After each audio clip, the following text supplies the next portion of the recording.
Nah, kemudian kita akan melihat bagaimana menyusun rencana kerja perusahaan dan anggaran perusahaan badan usaha milik negara.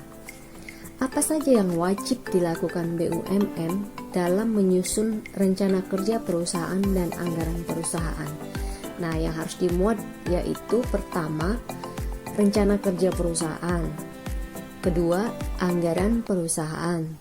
Yang ketiga, proyeksi keuangan pokok perusahaan. Dan yang keempat adalah proyeksi keuangan pokok anak perusahaan. Terakhir adalah rapat umum pemegang saham.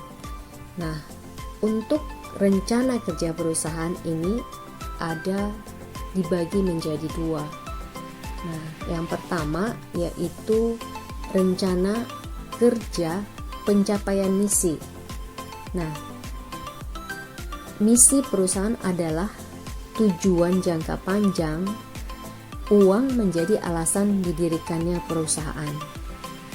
Misi perusahaan ini mencakup produk atau jasa yang diusahakan, kemudian sasaran yang dituju, kesanggupan untuk meningkatkan kemanfaatan kepada semua pihak terkait. Nah, kemudian sasaran usaha adalah tujuan jangka pendek perusahaan yang mengarah kepada tercapainya tujuan jangka panjang perusahaan. Sasaran usaha harus dinyatakan spesifik, dapat diukur, jelas jangka waktu, serta secara rasional dapat dilaksanakan atau dicapai. Nah, sasaran operasional untuk pencapaian misi perusahaan dijabarkan secara kuantitatif dalam tolak ukur keuangan, operasional, dan administratif. Nah, kemudian strategi usaha. Ini adalah cara yang ditempuhkan perusahaan untuk mencapai sasaran usaha perusahaan. Nah, strategi untuk pencapaian misi perusahaan ini dijabarkan secara kualitatif menurut bidang kegiatan usaha. Kemudian untuk kebijakan, ini merupakan ketentuan-ketentuan yang ditetapkan menjadi pegangan manajemen dalam melaksanakan kegiatan usaha perusahaan. Nah, kebijakan untuk pencapaian misi perusahaan ini dijabarkan secara kualitatif juga menurut bidang kegiatan usaha. Nah, kemudian yang terakhir adalah program kegiatan untuk pencapaian misi perusahaan dijabarkan secara kualitatif dan kuantitatif menurut bidang kegiatan yang sekurang-kurangnya meliputi pemasaran dan penjualan, pengadaan, produksi dan kualitas produk, teknik dan teknologi, keuangan dan akuntansi, sistem dan organisasi, sumber daya manusia, penelitian dan pengembangan, pelestarian lingkungan, investasi yang meliputi program kegiatan investasi di dalam perusahaan, dan program penyertaan pada perusahaan lain. Nah, rencana kerja yang melaksanakan penugasan pemerintah. Penugasan pemerintah ini mencakup seluruh kegiatan operasional BUMN yang ditugaskan oleh pemerintah dalam rangka menunjang sebagian atau seluruh program pemerintah. Sebelum dituangkan dalam RKAP, setiap penugasan pemerintah harus memperoleh persetujuan Menteri Badan Usaha milik negara terlebih dahulu. Rencana kerja untuk melaksanakan penugasan pemerintah yang dimuat dalam RKAP ini harus melalui tahapan. Yang pertama, tahapannya adalah usulan rencana penugasan pemerintah dan menteri menguraikan secara jelas ruang lingkup, jangka waktu, sasaran, serta anggaran, pendapatan, dan biaya. Nah, kemudian usulan rencana penugasan pemerintah juga yang telah disetujui oleh Menteri BUMN ini menjadi dasar penyusunan rencana kerja perusahaan untuk melaksanakan penugasan pemerintah. Direksi wajib mempunyai kajian atas penugasan pemerintah tersebut.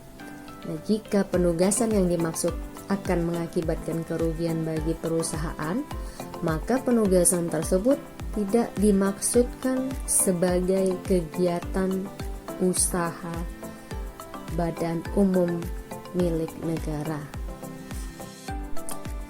Yang kedua, yang wajib dilakukan badan usaha milik negara dan daerah dalam menyusun rencana kerja perusahaan dan anggaran perusahaan, yaitu memuat tentang anggaran perusahaan.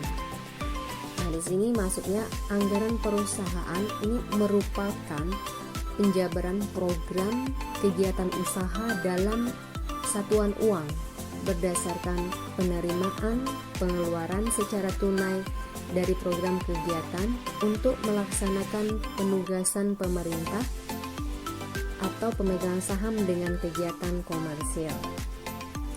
Nah, anggaran ini sekurang-kurangnya meliputi yaitu anggaran pendapatan usaha. Nah, ini disajikan terinci menurut jenis produk, wilayah usaha, dan satuan usaha strategis. Pada anggaran pendapatan disajikan pula menurut satuan valuta yang diterima. Kemudian yang kedua, anggaran biaya usaha. Termasuk juga anggaran biaya yang diperlukan bagi penyelenggaraan PUKK disajikan terinci menurut jenis biaya sesuai dengan jenis produknya, wilayahnya, dan satuan usaha strategisnya. Kemudian ketiga, anggaran pendapatan dan biaya lainnya itu meliputi penerimaan dari hasil dividen, bunga, royalti, pelepasan aset, penerimaan piutang yang telah dihapus bukukan. Hasil lainnya meliputi pengeluaran dari biaya yang dibayarkan, biaya lainnya di luar kegiatan usaha pokok. Kemudian anggaran pengadaan. Anggaran pengadaan ini disajikan terinci menurut bahan baku, bahan penolong, suku cadang, bahan lainnya, dan barang yang diperdagangkan. Nah, dalam anggaran pengadaan ini termasuk pula anggaran kegiatan yang dilakukan secara sewa dan subkontrak. Dalam anggaran pengadaan ini disajikan menurut satuan valuta yang digunakan. Nah, berikutnya anggaran teknik dan teknologi. Kemudian anggaran pengembangan sumber daya manusia. Nah, di sini disajikan secara terinci menurut gaji, tunjangan, fasilitas, dan pendidikan atau pelatihan. Juga disajikan menurut golongan kepegawaian dan jumlah pegawai pada golongan yang bersangkutan. Nah, kemudian meliputi anggaran pelestarian lingkungan. Nah, anggaran yang diperlukan untuk memelihara lingkungan, menghindari atau memperbaiki kerusakan lingkungan yang timbul atau mungkin timbul sebagai akibat proses kegiatan perusahaan. Nah, kemudian anggaran investasi.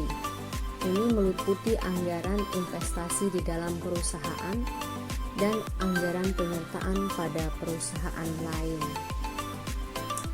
Nah, anggaran investasi di dalam perusahaan adalah anggaran yang diperlukan untuk program investasi yang dilakukan untuk meningkatkan kemampuan usaha dalam hal program investasi yang akan dilaksanakan lebih dari 1 tahun anggaran. Maka dalam anggaran harus disajikan seperti berikut: anggaran seluruh investasi sampai selesai, anggaran investasi untuk tahun yang bersangkutan, realisasi investasi sampai dengan awal tahun anggaran.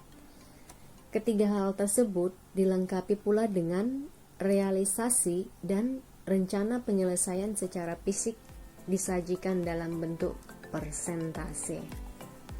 Nah, kemudian anggaran penyertaan adalah anggaran penyertaan modal pada anak perusahaan maupun perusahaan patungan yang disajikan menurut unit perusahaan di mana dilakukan penyertaan. Dalam anggaran ini termasuk pula rencana penerimaan dari hasil pelepasan penyertaan pada anak perusahaan dan perusahaan patungan. Setelah rencana kerja dan anggaran perusahaan selesai, maka akan disampaikan kepada menteri. Nah, untuk itu kita akan melihat bagaimana prosedurnya. Nah, permohonan persetujuan RKAP dan RKPUKK Persero disampaikan oleh direksi kepada rapat umum pemegang saham. Pengesahan RKAP dan RKAPUKK bagi Persero ditetapkan dalam rapat umum pemegang saham dengan ketentuan kewenangan rapat umum pemegang saham dapat dilimpahkan kepada komisaris jika dalam 2 tahun berturut-turut Persero dinyatakan sehat.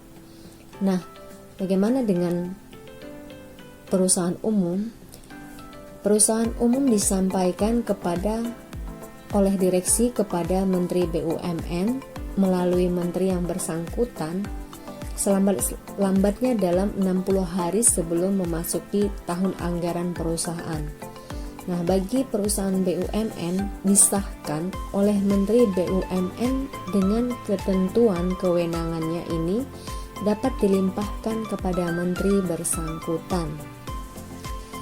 Jika dalam hal permohonan persetujuan RKAP dan RKAPUKK belum memperoleh pengesahan sampai dengan batas waktu, maka RKAP dan RKPUKK tersebut dianggap sah untuk dilaksanakan sepanjang telah memenuhi ketentuan mengenai bentuk, isi, dan tata cara penyusunannya.